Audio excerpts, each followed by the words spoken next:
لامتناہی قرضوں پر عمران خان حکومت کو ہدف تنقید بنانے والے شہباز شریف نے اپنے دور اقتدار میں قرضوں کا ریکارڈ قائم کر دیا۔ صرف ایک سال جون 2024 سے جون 2025 کے دوران مجموعی عوامی قرضے 71.2 کھرب روپے سے بڑھ کر 80.5 کھرب روپے تک جا پہنچے۔ حکومت کی جانب سے ملکی اور غیر ملکی قرضوں کی بھرمار کے نتیجے میں آج ہر پاکستانی شہری اوسطاً 3,33,000 روپے کا مقروض ہو چکا ہے، جس نے معیشت اور عوام دونوں کے لیے خطرے کی گھنٹی بجا دی ہے۔ خیال رہے کہ یہ وہی شہباز شریف ہیں جو ماضی میں عمران خان کی حکومت کو قرضوں میں اضافے کو بنیاد بنا کر خوب تنقید کے نشتر چلاتے تھے اور ہمیشہ کہا کرتے تھے کہ سابقہ حکومت نے ملک کو قرضوں کے دلدل میں دھکیل دیا، مگر اب سرکاری اعداد و شمار خود اس بات کی گواہی دے رہے ہیں کہ شہباز شریف کے اپنے دور حکومت میں نہ صرف قرضوں کا تسلسل برقرار رہا بلکہ رفتار پہلے سے کہیں زیادہ تیز ہو گئی ہے۔ وزارت خزانہ کی جانب سے پارلیمنٹ میں پیش کی گئی فسکل پالیسی اسٹیٹمنٹ کے مطابق مالی سال 2024-25 میں وفاقی حکومت مالی نظم و ضبط قائم رکھنے میں بری طرح ناکام رہی۔ قانونی طور پر مالی خسارے کی حد جی ڈی پی کا 3.5% مقرر ہے، مگر حکومت نے یہ خسارہ بڑھا کر 6.2% تک پہنچا دیا ہے۔ یعنی شہباز شریف حکومت نے قانون کی کھلی خلاف ورزی کرتے ہوئے قومی خزانے کو تقریباً 3 کھرب روپے کا اضافی نقصان پہنچایا ہے۔ تاہم حکام کی جانب سے قرضوں میں اضافے کی ایک بڑی وجہ سود کی ریکارڈ ادائیگیوں اور روپے کی قدر میں کمی کو قرار دیا جا رہا ہے۔ تاہم اصل سوال یہ ہے کہ جب حکومت کفایت شعاری کے دعوے کر رہی تھی تو پھر نئے محکمے کیوں قائم کیے گئے، وفاقی کابینہ میں توسیع کیوں کی گئی، نئی گاڑیاں، فرنیچر اور دیگر اخراجات کس ضرورت کے تحت کیے گئے۔ یہ تمام اقدامات اس وقت کیے گئے جب ملک پہلے ہی شدید مالی دباؤ کا شکار تھا۔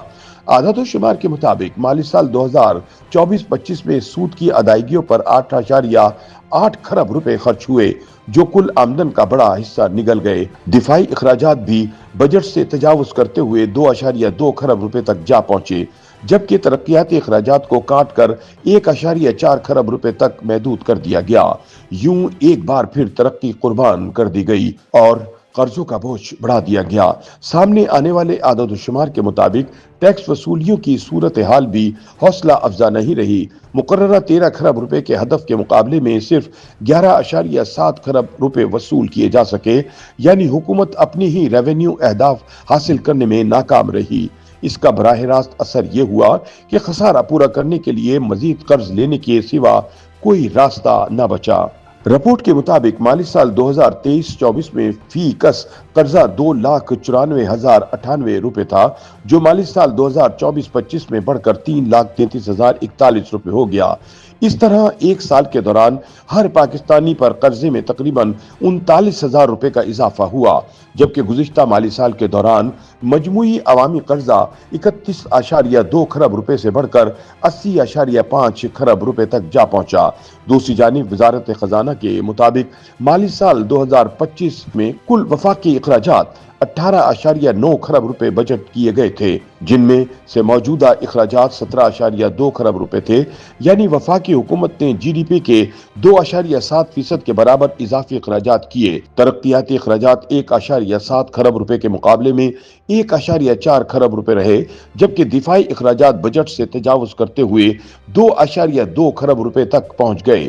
سود کی ادائیگیاں 8.8 کھرب روپے رہیں۔ دوسری جانب ماہرین معیشت کا حکومت کو خبردار کرتے ہوئے کہنا ہے کہ اگر حکومت کی ملکی اور غیر ملکی قرضوں کے حصول بارے یہی روش برقرار رہی تو آنے والے برسوں میں قرضوں کا بوجھ ناقابل برداشت ہو جائے گا۔ ہر نیا قرض دراصل آنے والی نسلوں کو گروی رکھنے کے مترادف ہے، جنہیں نہ صرف یہ قرض چکانا ہوگا بلکہ اس پر بھاری سود بھی ادا کرنا پڑے گا۔ حکمران طبقات کو قرضوں سے نجات کے لیے اپنی مراحت کم کرنے، نظام میں اصلاحات لانے اور وسائل کو درست سمت میں استعمال بارے ٹھوس اقدامات کرنے ہوں گے، ورنہ آنے والی نسلیں ہمیں کبھی معاف نہیں کریں گی۔